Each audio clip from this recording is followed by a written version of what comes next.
September. It's the most anticipated month of the year for a bow hunter. It's that time of year when you can hear the sound of a majestic elk bugling nearby. But sometimes that sound isn't always an elk. Sometimes that sound is something known as a fluty sound. This summer I had the opportunity to sit down and dig deep into the life of a man that frustrates many hunters in the backwoods. A man that nobody really knows or have even seen. Some say that he's a legend, while others say he's a myth. Is he the Bigfoot of the hunting community, or is he just a misunderstood soul?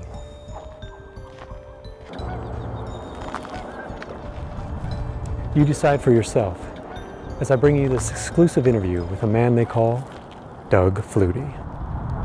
Yeah, I'll tell you what, one time back at WEOT, this kid, he got in trouble at school, and the principal came and gave him hacks. You know what a hack is? That's when they bend you over. They got that big old paddle with the holes drilled in it. He even said help on it. That sadist wrote help on his hack board in velvet, red crushed velvet, if you will. And he made that boy bend over and he whacked him. He said, "This is gonna hurt me more than it does you, old son." And he whacked him right on the behind. Well, his mama didn't like it. His mama come down. She called him a chicken thief and everything else. That's probably the best day of junior high school I ever had. But anyway, that's neither here nor there. Let's get on with this interview.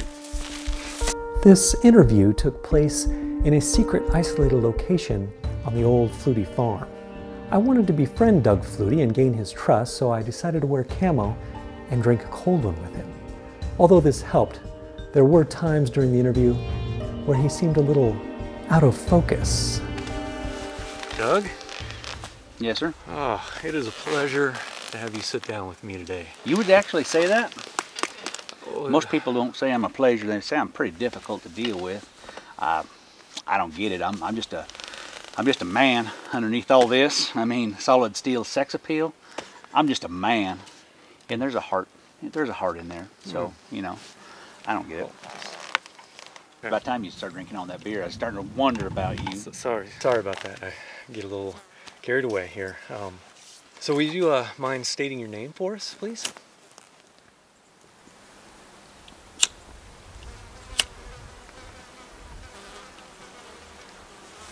Doug FLUTY. Could you state your full name for us for the record, please? Douglas Francis FLUTY. Did you say Francis? That's right, I said Francis. Okay. Is that FLUTY IE or? It's FLUTY with a Y. Why? Why? Because I like to party, okay? Okay. Wow. So some people say that you I'm sorry. I just noticed something, Doug. The lapel mic's actually supposed to pin up to your shirt, not actually your chest hair. Aren't you interviewing me? Yes, I am. I'll put this dang mic anywhere I want it. Okay. Listen, you want to kind of draw the I to the V, and that will let them linger a little bit longer.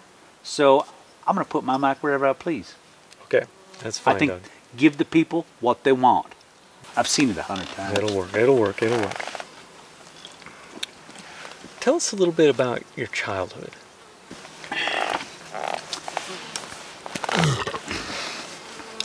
Bless you. Well, I guess there ain't much to tell. I was born a poor white boy on the wrong side of the track in WEOT. You know, it's kind of a rough place to grow up per se. You know, I could probably tell you, but you wouldn't understand, being you're city folk and all. True. You know what it's like to have a hand-me-down lunchbox? No, I don't know. Well, I had two older brothers, Dick and Dan FLUTY.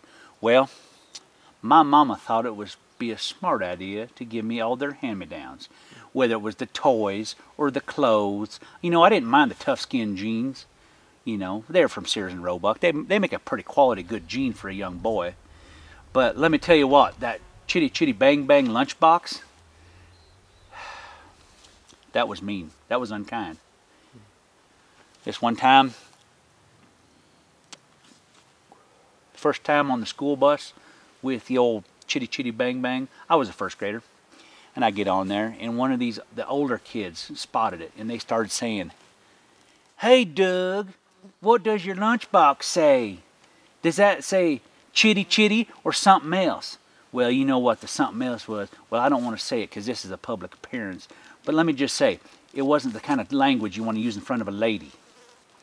And they started chanting, "Chitty chitty bang bang, chitty chitty bang bang, chitty chitty bang bang." But it wasn't chitty. They were saying the other word that sounds a lot like chitty, but starts with an SH. And I got frustrated. I'm not going to lie. I had kind of a bit of a temper even back then. I was a little surly, if you will. And I said, "Listen, it's chitty." And about that time, one of these older girls, she must have been 8th grade. She was smoking Camels in the back of the school bus. She grabbed that lunchbox out of my hand and swart me upside the head with it and said, "Shut your mouth when you're talking to me." Well, not only did it bruise little Doug's ego, it hurt my ear. I mean, it hurt bad. You ever get hit in the ear with a open hand or even a closed fist? It hurts. My ears was ringing. I cried. I cried a lot, and I sit there quietly while everybody chanted the chitty chitty bang bang, and I get off the school bus, and I cried on my way walking down the driveway to my home. That's what it was like being a poor white boy in Weehawken, Idaho. Despite Doug's troubled childhood, he found solace in rich family traditions. All right, well, let's talk about elk hunting. How did you actually get into elk hunting? Well, you know, the FLUTYs have a strong and proud tradition of elk hunting running in our blood. My pappy elk hunted. My grandpappy elk hunted. His pappy and grandpappy elk hunted. I guess you could say we got a long line of elk hunters in the FLUTY family. I noticed you brought something with you, a little contraption there. I wonder if you could share with us what that is. Well, what we've got here is what you call an elk flute. For the lay person, it calls in elk, if you will. This one here is made by Primos, by my good friend Wilbur Primos. He made this. You know, I've been trying to give him more help with his research and development of new quality products, because I helped him out on a lot on this particular call. But he keeps sending me these letters. It says cease and desist. Some highfalutin lawyers from Chicago, Illinois out there sending me these letters saying cease and desist, whatever that even means. But I guess I'm not probably going to help him on his new project.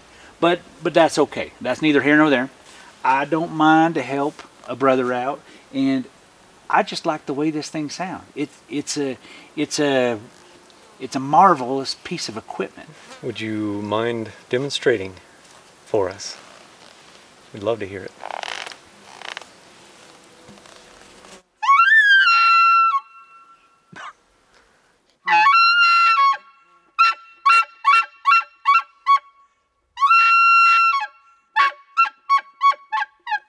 You can even cow call with this thing.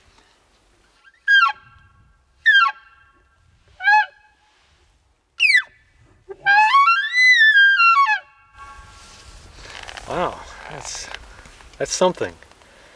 Did you have a mentor that taught you how to do that, or did you learn that on your own? Well, I guess you could say I had a mentor. My grandpappy FLUTY, he was very influential in my life, in the world of elk calling. When I was a young boy, Grandpappy FLUTY caught me out in the woodshed. He's like, "Doug, what you doing out here tooting on your flute?" And I said, "Grandpappy, I'm just trying to walk in your footsteps. I'm trying to be like you. Teach me. Show me. Show me the way, Grandpappy." Well, Grandpappy said, "Listen here, old son. Just sit down in that chair right there, and I'll show you how it's done." So the next thing you know, he played Fire in the Mountain, Run Boys Run. Then he played Devil in the House of the Rising Sun. Chicken in the Bread Pan Picking Out Dough. Granny Does Your Dog Bite, No Child No. Doug, isn't that a song? You're darn right it's a song. It's an elk song. It's a sound of September. Rocky Mountain music. You ever heard of it? Well, you have now. You're welcome. All right, let's switch gears a little bit here. Let's talk about technology. There's a lot of new technology out there today to help the hunter be more successful and to maybe go farther and deeper into the woods, things like that. What's your take on the technology, and do you use any of it? I'll tell you right now, technology is for sissies. I didn't have no technology growing up chasing elk. My mama, she knew all about technology before it was even a thing.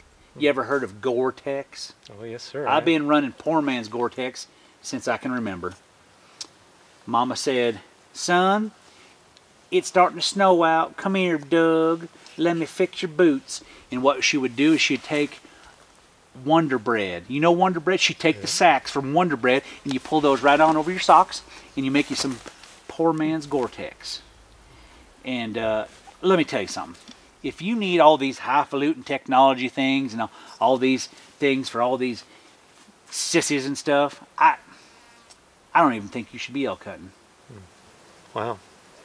Do you use technology? You wear Gore-Tex? I do, sir. Yes, sir. What do you wear? In your boots? They're part of the boot. What kind of boots are they? They're crispy. They sound like sissy boots to me. No, crispy. Yeah, that's sissy boot. That's sissy talk. They're a fine Next boot. question. Okay.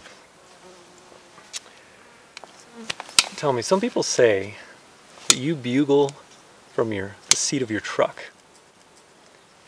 Do you have a response to that? You're darn right I do. I bugle from the seat of my truck, and I live life by the seat of my pants. You want to know why? I do not. I bugle from the truck seat?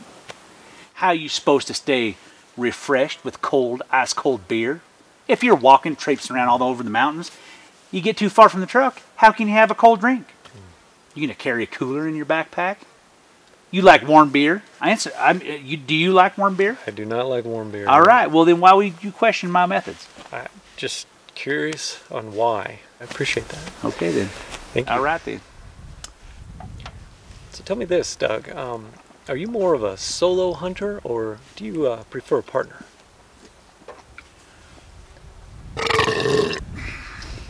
Well, in the beginning, I liked to hunt with a partner. And my best elk hunting partner of all time was my brother, Dick FLUTY. But we don't hunt together no more. Why is that? Well, because my good brother, Dick, he's incarcerated. Evidently, you know, the state frowns upon moonshine stills and food stamp fraud. And Dick got himself incarcerated. I bet that hurt. It hurt a lot. Yeah. In an emotional sense, if you want to talk emotions and raw emotions, that's probably, you know, people will be like, boo-hoo, I missed an elk. Boo-hoo, I got stuck. I popped a tire on my truck. Oh no, life is hard. My $800 jacket got a tear in it. I'll tell you what's hard, brother. When your only brother gets locked up, and he was your best hunting partner, and he gets locked up for stuff that he was just trying to make his way through life, trying to make a living. He gets locked up for that, and they took him away from me. And now I have to hunt solo. And I just wander the mountain roads in my old 78 Chevy Suburban, you know, listening to Leonard Skinner, cracking cold ones. I drink one for me and my good brother Dick, you know, since he can't be there. It's kind of like, you know, some of my friends down south of the border like to pour one in the dirt, you know, for their dead homies. I do that for Dick when he can't hunt with me. He's, you know, that's what incarceration's all about. Incarceration, you say? That's kind of a big word there, Doug. Could you spell that for me? Spell what? Incarcerated. Spell incarcerated? Yes, sir. Listen, I thought this was some kind of an interview. I didn't think it was some kind of a spelling bee contest. What are you trying to get at? Listen, I may only have an 8th grade graduation, diploma, education, but I will not let you sit here on your high horse and look down your nose at me and try to have me spell some big word that you probably don't even know what the word means. I apologize. Let's just move on. How about you provide the viewers an emotional elk hunting experience that you've had? This is where the interview took a turn. To ask a man like Doug FLUTY to share his emotions is like taking a packet of Mentos and putting it into a 2-liter bottle of Coke. It's going to erupt and get very messy. Go ahead and light up another cigarette. You just had one. So, it makes sense. I'll tell you about an emotional experience. When you blow your bugle, you blow it with a lot of emotion. Mm. You know, you just don't, you know, pick one up off the shelf. The day or week before season, you pick it up months in advance. You put it in your bed. You sleep with it. You make a bond with that bugle. And when you blow it with emotion. If you can't blow an elk flute with emotion, you might as well not even go hunting. And I'll tell you one, her name was Betsy Ann. And it was, I don't even like to talk about it, but I one time listened to these guys and they said, Doug, why don't you get out of your truck and hike around? You probably get an elk better. And I'm like, I get elk on my own just fine, Chachi. I don't need your help. Well, I listened to them, and I took a hike, and I was bugling. And me and Betsy, she was ripping. She was ripping this way, and she was ripping that way. And she was making the best Rocky Mountain music you've ever had. And then I got tired, and I sat down, and I was thinking about, dang it, man. All my cold beer's back in the truck. So I said, heck with this. Heck with it. So I got up, walked back to the truck, and drove off. And I was just really drinking them beers. They were going down good, and I was thinking, man, I could use a beer bong right now. You know what a beer bong is? I do not, no. You take your elk flute, you pour the beer in this end, and then you hold it up, and then you guzzle it down real quick. Well, I started slapping the seat, slapping around. Where's Betsy? Where's Betsy Ann? To my dismay, I left Betsy, man. I left Betsy Ann over the hill, and I couldn't find her. I didn't know my way back. I could not find my best bugle ever. So when I'm telling you about emotion, you have to emotionally connect with your elk flute. And if you don't, you ain't doing it right, man. Hmm. Wow, okay. That was a different response than I anticipated. But thank you for sharing. So some people say that you don't follow the letter of the law when it comes to hunting. How do you respond to that? Law? What is law? I mean, what is it, some words in a book? I'll tell you the law of nature. It's eat or be eaten. You think a Wow. follows the law? You listen to this guy? Man, he's just rambling. I don't even know what he's talking about. Oh, this is the craziest interview I've ever done. All right, I gotta stay professional here. I need to just keep nodding my head and just listen. This is a huge story. You've got this. I'll talk about emotion. You want to know emotion? One time, me and Grandpappy, we was out spotlighting deer. And Grandpappy was lining up on this big old 8-point buck. And he said, dang it, Doug, quit shaking the light. I can't see his eyes. And I said, Grandpappy, I'm sorry. He said, shut your mouth when you're talking to me. Now get that light on that buck right now. So I did. And then I dropped the light in the mud, and it got mud on the lens, and he couldn't see the buck anymore. I never had such a lashing in my entire life than my granddaddy gave me that day. And I don't blame him. I mean, we were just out there trying to make a living, trying to put food on the table. And the man that writes the book, these law books, that says you have to do it a certain way. I mean, has he ever tried to provide for a family of 8? He darn right he doesn't. He doesn't know nothing about it. He sits up there in the ivory tower writing all these books and all these laws. You know, for the common man like me, I'm just a simple man. I think Leonard Skinner said it best. Just to be a simple man, Doug. So here I am living my best life. I don't worry about no laws. I do what Mother Nature intended. Live off the land. When I see fit, I I kill an elk. I don't say harvest. It ain't some sissy sport. Oh, I harvested this, I harvested that. Listen, you killed it. You killed it. The blood came out of it. We bled it. It's a blood sport. All right? Dead. He's dead. You can't eat. You can't. We're not farmers. We're not raising grain and harvesting our crop. I ain't raising elk out here. No. I'm taking from the land. I'm killing my own meat. I know where it comes from. Write that down. We do have to have laws, because otherwise it creates chaos, right? So you're going to drive 65 because the speed limit says we should drive 65. There's people know that we should drive a certain speed limit. Anything beyond that's breaking the law. So we need to have laws. Don't you agree, Doug?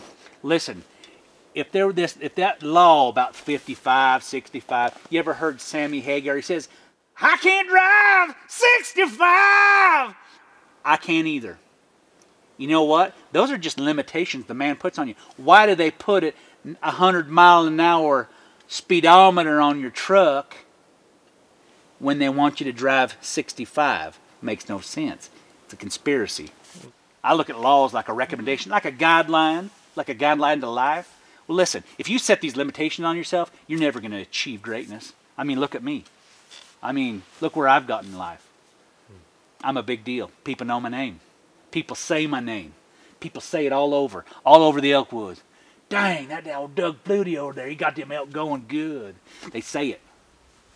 And if I limit myself to these limitations of speed limits and laws and all this stuff, where would I be? That's right, I'd be back in Weop still, raising hog. Okay, I've got one last question for you, Doug. Some folks say that you're not really Doug FLUTY, that you're actually imitating a YouTube sensation. Is this true? What are you trying to what are you trying to say? No. This interview is Doug, over. Doug. This has got out of hand. I trusted you, Doug, you dirty, rotten, no good son of a chicken thief. Doug, I done got a tar feather, you son of a gun. Calm down. I'm gonna rip you a new one. Doug, just admit it. Just admit it. You're Dirk Durham. I'm not admitting nothing. Dirk. Just admit it. Fine. I'm him. He is me. Are you happy now? Yeah. Are you happy? Are you now? Go ahead. Go run. Tell that. You know, just tell everybody. You better make sure this video never makes the light of day, or you and me, Doug, we're gonna have a big problem. Off, Doug. Big problem. Calm down. In Little Chinatown. I'm gonna take you down to Chinatown. You want a piece of these 24-inch guns? I don't think so. I don't even think you can take a little bit of these 24-inch guns. Wait till the fat lady sings, boy. I'm gonna shave that beard off your face and glue it on my dog's butt. Doug, just back off. Sometimes interviews can be very volatile, and this one was no exception. Thankfully, my camera crew was able to subdue Doug FLUTY with a bottle of Jack Daniels to the back of the head. I want to thank you for joining me on this surprising expose. My name is Dusty Rupe. Good night.